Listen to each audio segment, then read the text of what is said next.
Budaya cuci tangan pakai sabun atau CTPS.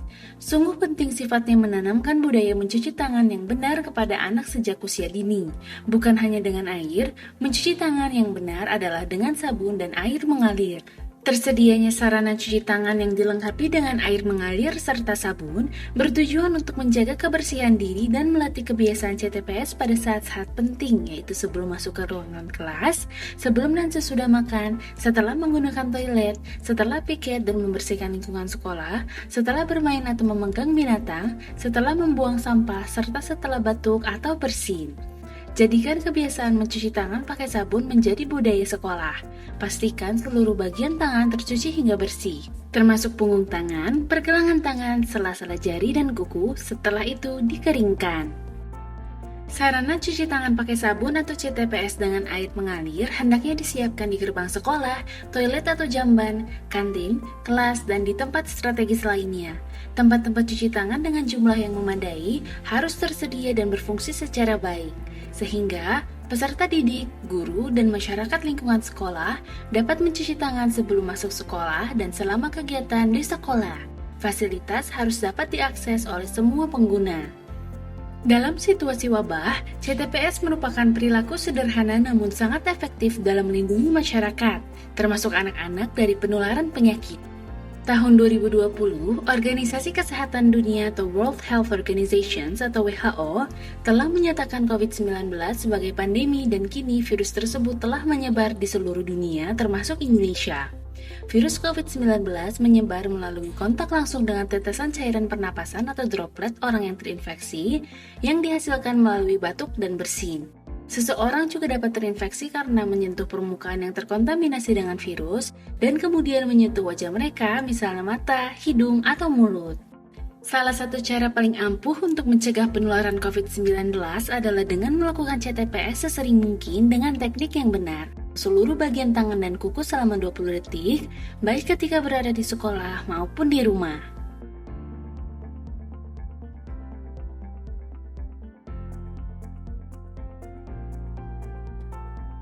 Penyediaan sanitasi sekolah.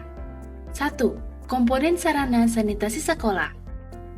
Sesuai dengan panduan United Nations Sustainable Development Goals, indikator dalam sarana dan prasarana meliputi 1. Akses pada sumber air bersih dan layak dan tersedia sepanjang waktu. 2. Akses pada fasilitas sanitasi dasar yang layak akses terhadap fasilitas CTPS dengan air mengalir. Terdapat 5 komponen sarana dan prasarana sanitasi sekolah yang akan kita bahas kali ini, termasuk 1. Air bersih. Air bersih adalah air yang digunakan untuk keperluan sehari-hari yang kualitasnya memenuhi syarat kesehatan dan dapat diminum apabila telah dimasak. Air bersih untuk keperluan higienitas dan sanitasi tersebut digunakan untuk pemeliharaan kebersihan perorangan seperti mandi, sikat gigi, serta untuk keperluan cuci bahan pangan, peralatan makan, dan pakaian. Di sekolah, tersedianya air bersih membantu meningkatkan kebersihan dan kesehatan warga sekolah. 2. Jamban sekolah. Jamban layak adalah jamban yang memenuhi standar kesehatan, berjenis kloset duduk atau jongkok dengan saluran berbentuk leher angsa, terpisah menurut jenis kelamin, dapat diakses setiap waktu oleh peserta didik dan warga sekolah lainnya, serta mudah dibersihkan. Tipe jamban yang dapat digunakan. Fasilitas jamban yang layak merupakan hal yang wajib untuk mendukung perilaku hidup bersih dan sehat bagi seluruh warga sekolah. 3. Cuci tangan pakai sabun atau CTPS. Sarana cuci tangan merupakan kelengkapan untuk menjaga kebersihan diri dan melatih kebiasaan cuci tangan pakai sabun dengan air yang mengalir. Keberadaan sarana CTPS akan mempermudah pembiasaan CTPS di kalangan peserta didik demi mencegah wabah penyakit menular seperti COVID-19, diare, hepatitis akut, ISPA. Sarana yang perlu disiapkan sekolah adalah air bersih yang mengalir, sabun, dan penampung atau saluran air limbah yang aman. Sarana CTPS yang disediakan idealnya berbanding dengan jumlah ruangan yang ada sesuai jumlah kelas. Beberapa pilihan atau opsi sarana CTPS yang dapat digunakan di sekolah adalah sebagai berikut. Opsi TV Tap, opsi sarana CTPS dengan wadah air, opsi sarana CTPS portable, opsi sarana CTPS dengan tangki air, opsi sarana CTPS permanen. 4. Pengolahan limbah cair. Aktivitas sanitasi warga sekolah akan menghasilkan buangan limbah cair yang pada umumnya mengandung bahan atau zat yang membahayakan kesehatan manusia serta mengganggu lingkungan hidup. Untuk mengurangi resiko kesehatan pada peserta didik, sebaiknya sekolah membangun pengolahan limbah cair yang berfungsi mengurangi kandungan bahan pencemar di dalam cairan limbah. Berikut adalah contoh sketsa tangki septik yang dapat digunakan untuk pengolahan limbah cair di sekolah.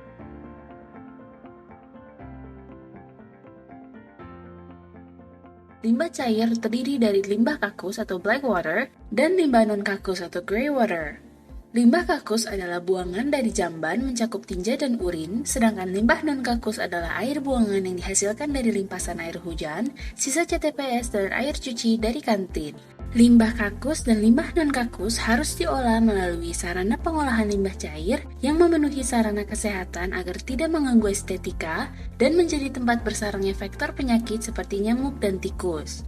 Oleh karena itu, perlu dilakukan kegiatan kebersihan rutin pada saluran limbah maupun drainase. Gambar berikut menggambarkan skema pengelolaan air limbah secara setempat atau terpusat. 5. Pengelolaan sampah. Sampah didefinisikan sebagai sisa kegiatan manusia dan atau proses alam yang berbentuk padat.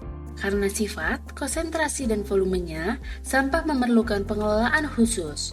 Penanganan sampah yang tidak memenuhi syarat kesehatan dapat menjadi tempat berkembang biaknya vektor penyakit seperti lalat, tikus, kecoa, serta menyebabkan pencemaran tanah dan menimbulkan gangguan kenyamanan dan estetika. Kegiatan warga sekolah, baik dari kelas, kantin, halaman, toilet, tentu akan menghasilkan sampah. Sampah yang dihasilkan warga sekolah terdiri dari sampah padat organik dan anorganik. Sampah organik adalah sampah yang berasal dari sisa makhluk hidup seperti tumbuhan dan hewan, dan berbagai macam olahan yang dibuang dan mengalami pelapukan dan dapat terurai. Contohnya adalah sampah dedaunan atau ranting pohon dan sisa makanan. Sedangkan sampah anorganik adalah sampah yang dihasilkan dari berbagai macam proses yang tidak dapat terurai secara alami oleh bakteri dan membutuhkan waktu yang lama dalam penguraiannya. Contohnya adalah sampah plastik dan kaleng bekas. 2. Operasional dan pemeliharaan sanitasi sekolah. Toilet dan fasilitas cuci tangan yang bersih merupakan bagian dari lingkungan sekolah yang sehat. Jika digunakan dengan semestinya, akan mencegah penyebaran kuman dan penyakit. Peserta didik hanya akan menggunakan toilet sekolah jika sarana tersebut bersih dan terpelihara dengan baik. Oleh karena itu, warga sekolah perlu mempunyai sebuah aturan untuk mengupayakan agar toilet dan sarana cuci tangan selalu bersih dan berfungsi dengan baik, menumbuhkan kebiasaan hidup sehat pada peserta didik, dan menciptakan lingkungan sekolah yang sehat. Misalnya, dalam bentuk rencana pembersihan dan pemeliharaan. Dalam pelaksanaannya, peserta didik juga perlu belajar untuk merawat fasilitas umum dan menghargai tanggung jawab bersama. 3 langkah ini akan membantu Anda untuk mengatasi toilet yang kotor dan menjadikan sekolah Anda sehat. 1. Gunakan. Gunakan toilet dengan benar. Setiap peserta didik dan guru harus mengetahui bagaimana cara menggunakan toilet dengan benar dan membersihkannya setelah menggunakannya. 2. Bersihkan. Toilet harus dibersihkan setiap hari agar peserta didik mau menggunakannya. 3. Peliharalah. Toilet yang dirawat dengan baik akan tahan lama. Peliharalah agar toilet tersebut tetap dapat digunakan dan jagalah dari kerusakan dan perbaikan yang mahal. 3. Pembiasaan konsumsi makanan dan minuman sehat. Pembiasaan konsumsi makanan sehat dilakukan melalui upaya mengubah sikap dan perilaku dalam rangka mendukung pemenuhan gizi seimbang pada peserta didik meliputi 1. Pemahaman gizi seimbang atau isi piringku. 2. Pembiasaan sarapan dengan gizi seimbang. 3. Menghindari atau meminimalisir makanan cepat saji, makanan atau minuman yang berpermanis, pengawet, kurang serat, tinggi gula, garam, dan lemak. Penting untuk diketahui juga dalam hal ini bahwa penjual makanan dari luar gerbang sekolah harus dikoordinasikan dengan Satgas COVID-19 dan diperbolehkan menjual makanannya dengan protokol kesehatan yang ketat sesuai ketentuan pemberlakuan pengetatan kegiatan masyarakat atau PPKM yang berlaku. Sekolah juga menyediakan kantin sehat dan mendidik peserta didik untuk menyeimbangkan gizi termasuk menyarankan peserta didik untuk sarapan sebelum pergi ke sekolah. Kantin sehat. Sekolah diperbolehkan membuka kantin dengan beberapa persyaratan seperti Memiliki fasilitas cuci tangan lengkap dengan air mengalir dan sabun, memberikan materi KIE tentang langkah-langkah cuci tangan, menyediakan tanda untuk mengatur kursi di meja yang diperbolehkan duduk dan physical distancing, memastikan kantin bersih dan dilakukan disinfeksi secara rutin, memastikan kantin hanya menjual makanan sehat dan bergizi baik, tidak berbahaya, tidak mengandung pewarna, perasa, pengawet berbahaya, dan tidak kadaluarsa dengan kemasan higienis, memastikan pencahayaan yang bagus, memastikan ventilasi yang baik, memastikan penyajian makanan dengan penutup, memastikan semua tempat sampah ada penutup, memastikan penyediaan air bersih untuk membersihkan peralatan masak, dan memastikan penjual kantin menggunakan penutup kepala, celemek, sarung tangan, dan masker. Dari panduan tersebut, dapat dilihat bahwa untuk mewujudkan kantin sehat, terdapat 4 komponen yang penting untuk diperhatikan. 1. Manajemen untuk memastikan tim pengawas dan kebijakan yang dibangun di sekolah optimal. 2. Sumber daya manusia, misalnya penjual dan peralatan optimal. 3. Infrastruktur optimal. Dan 4. Kualitas pangan yang aman, sehat, dan bergizi baik juga optimal. 4. Peningkatan aktivitas fisik secara rutin.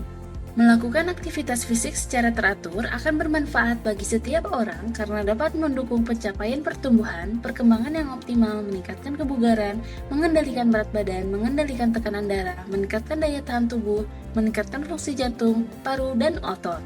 Aktivitas fisik tidak harus selalu berupa olahraga. Segala macam aktivitas seperti bermain juga termasuk dalam melakukan aktivitas fisik.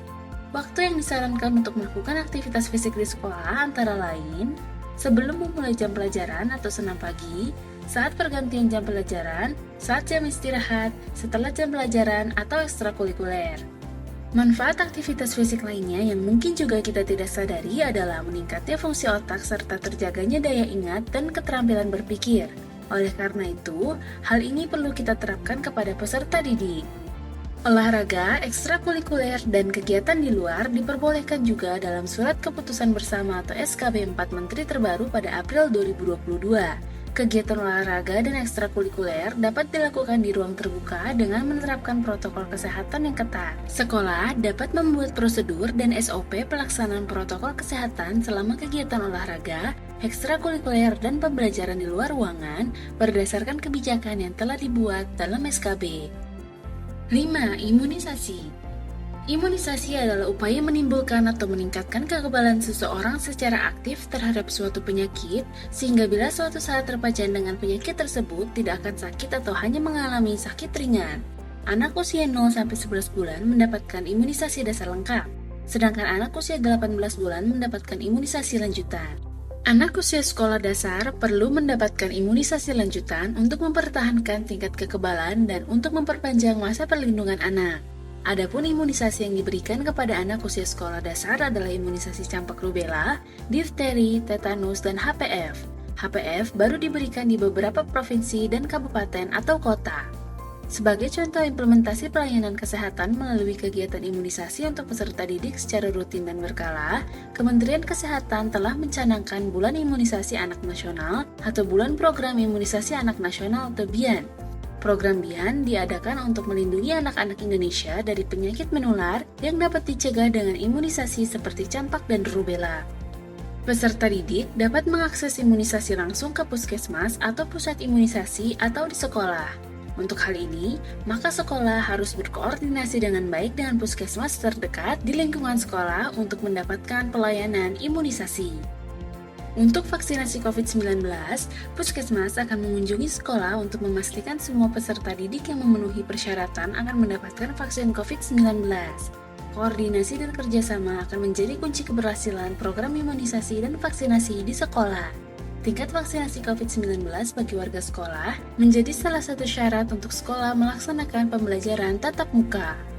Kami telah menjelaskan tentang kebersihan yang baik dan praktik PHBS yang tepat di sekolah, termasuk protokol kesehatan yang memandu Anda dalam memastikan bahwa Anda mengambil semua tindakan yang diperlukan untuk menjaga sekolah tetap aman dan higienis bagi para peserta didik, staf pendidikan, dan peserta didik. Pada modul selanjutnya, kita akan menjelaskan tentang proses penyusunan rencana kegiatan dan anggaran sekolah atau RKAS untuk kegiatan terkait PHBS dan sekolah sehat, serta pentingnya peran kepala sekolah dalam persiapan RKAS.